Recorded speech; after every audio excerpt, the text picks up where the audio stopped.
Hello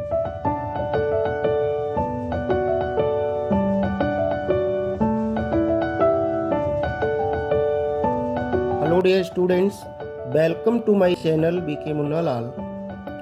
आज से मैं आप सभी के लिए हिंदी से अंग्रेजी अनुवाद translation from Hindi to English की एक श्रृंखला प्रस्तुत कर रहा हूँ। डियर स्टूडेंट्स, यदि अभी तक आप मेरे चैनल पर नए हों तो चैनल को अवश्य सब्सक्राइब कर लें, जिससे आप अपने जीवन में अनुवाद की इस कला से अच्छे से परिचित हो सकें, निपुण हो सकें उसमें, और अपनी विभिन्न परीक्षाओं में बहुत अच्छे मार्क्स प्राप्त कर सकें। तो आइए शुरू करते हैं translation from Hindi to English. First of all, सबसे पहले हम वर्ब टू बी का प्रयोग सीखेंगे।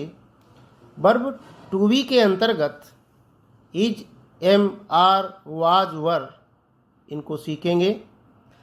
इज का हिंदी अर्थ होता है एम का अर्थ होता है हूँ, आर का अर्थ होता है हो या हैं, बाज का अर्थ होता है था, थी, और वर का अर्थ होता है थे। इनको प्रयोग करने के लिए हमको हिंदी वाक्य को बहुत ध्यानपूर्वक देखना होगा। अगर वाक्य में सब्जेक्ट है बट नो एक्शन, कोई मूल क्रिया नहीं है, सब्जेक्ट तो है, वाक्य में सब्जेक्ट तो हो लेकिन कोई कार्य ना हो, ऐसे वाक्यों को हम वर्ब टू बी का प्रयोग करके अंग्रेजी अनुवाद करते हैं। अब हमें सबसे पहले अफर्मेटिव सेंटेंसेस, सकारात्मक वाक्यों का अंग्रेजी अनुवाद किस प्रकार से होगा हम देखेंगे। एक सूत्र की सहायता से हिंदी से अंग्रेजी अनुवाद करेंगे। सबसे पहले अफर्मेटिव वाक्य की जो रचना है उसमें सब्जेक्ट आता है, फिर वर्ब टू बी आता है। वर्ब टू बी को लिंकिंग वर्ब के नाम से भी जानते हैं, अर्थात इज, एम, आर, वाज, वर आदि आएंगे। इसके बाद कॉम्प्लीमेंट, ऑब्जेक्ट, जो भी पूरक शब्द हैं उनको लिखा जाता है। तो हम उदाहरण से इसको समझेंगे। जैसे राम एक किसान है। अंग्रेजी वाक्य की रचना होती है सब्जेक्ट, वर्ब और ऑब्जेक्ट। तो सबसे पहले सब्जेक्ट राम, फिर है is a farmer, Ram is a farmer, Ram एक किसान है। मैं एक विद्यार्थी हूँ। आई माना मैं, यम मीन्स हूँ, अ स्टूडेंट, मैं एक विद्यार्थी हूँ। आप एक खिलाड़ी हैं। यू आर अ प्लेयर, आप एक खिलाड़ी हैं या आप हो तो भी आर का ही प्रयोग होगा, हैं या हो के लिए। कबीर एक संत थे। कबीर था थी के लिए बाज लगाएंगे। Kabir was a saint, Kabir एक संत थे। वे विद्यार्थी हैं, दे आर स्टूडेंट्स। अब हम नेगेटिव सेंटेंसेस, नकारात्मक वाक्यों की रचना को देखेंगे, उसके सूत्र को देखेंगे। अर्थात जिन वाक्यों में ना या नहीं शब्द आता है वे नेगेटिव सेंटेंस कहलाते हैं। ऐसे में हमें सबसे पहले सब्जेक्ट लिखना है, फिर वर्ब टू बी लिखना है, फिर नॉट लिखना है, फिर कॉम्प्लीमेंट रखना है या अन्य जो भी शब्द हैं पूरक के रूप में उन्हें हमें लिखना है। सब्जेक्ट सबसे पहले, verb to be is, am, are, was, were, फिर नॉट लिखना है, फिर कॉम्प्लीमेंट लिखना है। कॉम्प्लीमेंट का अर्थ होता है पूरक शब्द जो भी हैं। उदाहरण के लिए देखते हैं, गाय सफ़ेद नहीं है। अब इस वाक्य में नहीं शब्द आया, इसका मतलब ये नेगेटिव सेंटेंस है। तो हमें वर्ब टू बी के बाद नॉट का प्रयोग करना है। वर्ब टू बी के बाद नॉट का प्रयोग करना है। द काव इज नॉट वाइट, गाय सफ़ेद नहीं है। दूसरा एग्जाम्पल है, मैं डॉक्टर नहीं हूँ। तो आई सब्जेक्ट लिख गया, एम हूँ, नॉट लिखा, not the doctor, I am not the doctor. Third है, अकबर पढ़ा लिखा नहीं था। Akbar was not educated, educated mean पढ़ा लिखा, अकबर पढ़ा लिखा नहीं था। अब हम वर्ब टू बी से बनने वाले इंटेरोगेटिव अर्थात प्रश्नवाचक वाक्यों को देखेंगे। प्रश्नवाचक वाक्यों में सबसे पहले वर्ब टू बी का इस्तेमाल करते हैं, बी वर्ब्स लगाते हैं, फिर सब्जेक्ट लिखते हैं, फिर कॉम्प्लीमेंट माना जो भी पूरक शब्द होते हैं उन्हें हम लिखते हैं। तो ऐसे वाक्य क्या से शुरू होते हैं। अब उदाहरण देख रहे हैं हम, क्या मोहन एक किसान है।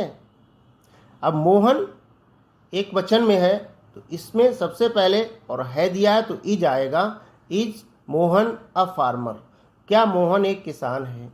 दूसरा उदाहरण है, क्या वह एक राजा था।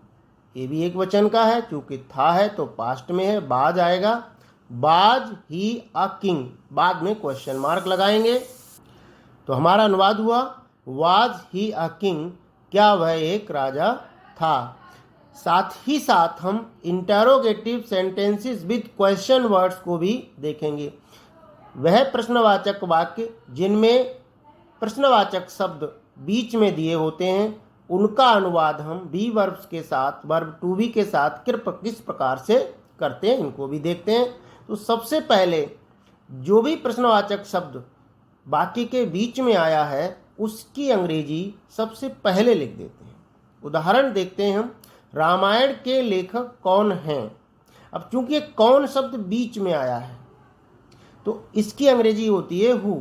सबसे पहले लिखेंगे who is the writer of the Ramayana. Who is the writer of the Ramayana, Ramayana के लेखक कौन हैं।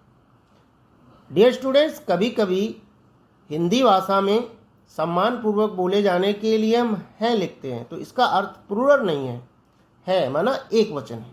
Who is the writer of the Ramayana. दूसरा अगला एग्जाम्पल है, आप इतने भोले क्यों हो। तो why are you so innocent. Innocent कहते हैं भोलापन, सीधा। Why are you so innocent. Be verbs के प्रयोग में ही विल बी और शैल बी का प्रयोग हम समझेंगे।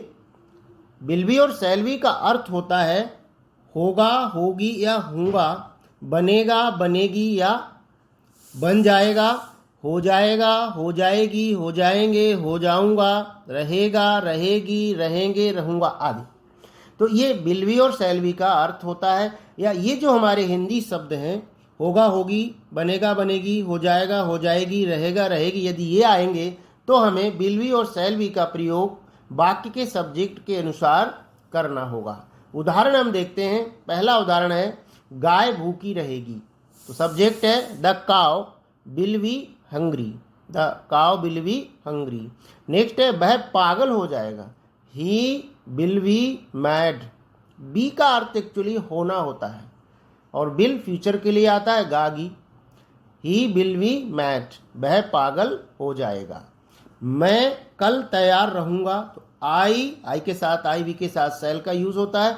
आई शैल बी रेडी टुमारो, मैं कल तैयार रहूंगा। अगर होता हम कल तैयार रहेंगे तो आई की जगह क्या होता, be shall be ready tomorrow. चूंकि यहाँ आई है शैल बी होता तो बी शैल लिखा जाता, बी मीन्स हम। अब इसके प्रश्नवाचक वाक्यों को थोड़ा एक नज़र डालते हैं। नियम वही है, जो लिंकिंग वर्ब है, जो बी वर्ब है, उसको हम पहले लगा देंगे। क्या वे गरीब होंगे। विल दे बी पुअर, क्या वे गरीब होंगे। वे गरीब क्यों होंगे। अब ये क्वेश्चन सब वर्ड वाला आया शब्द, अगर वाक्य में बीच में क्वेश्चन वर्ड आया है तो निश्चित रूप से उस क्वेश्चन वर्ड की अंग्रेजी सबसे पहले लगा देंगे। वे गरीब क्यों है, तो क्यों की अंग्रेजी वाई सबसे पहले लिखेंगे। भाई विल दे बी पुअर, वे गरीब क्यों होंगे। आशा है स्टूडेंट ये वीडियो आपको पसंद आया होगा। पसंद आया हो तो इसे लाइक कीजिएगा, शेयर कीजिएगा और इस ट्रांसलेशन की सीरीज़ पार्ट 1 के बाद 2, 3 क्रमशः आएंगी, उनके साथ आप जुड़े रहिए, उन्हें देखते रहिए ताकि आपका ट्रांसलेशन बहुत अच्छा हो सके। Thanks for watching.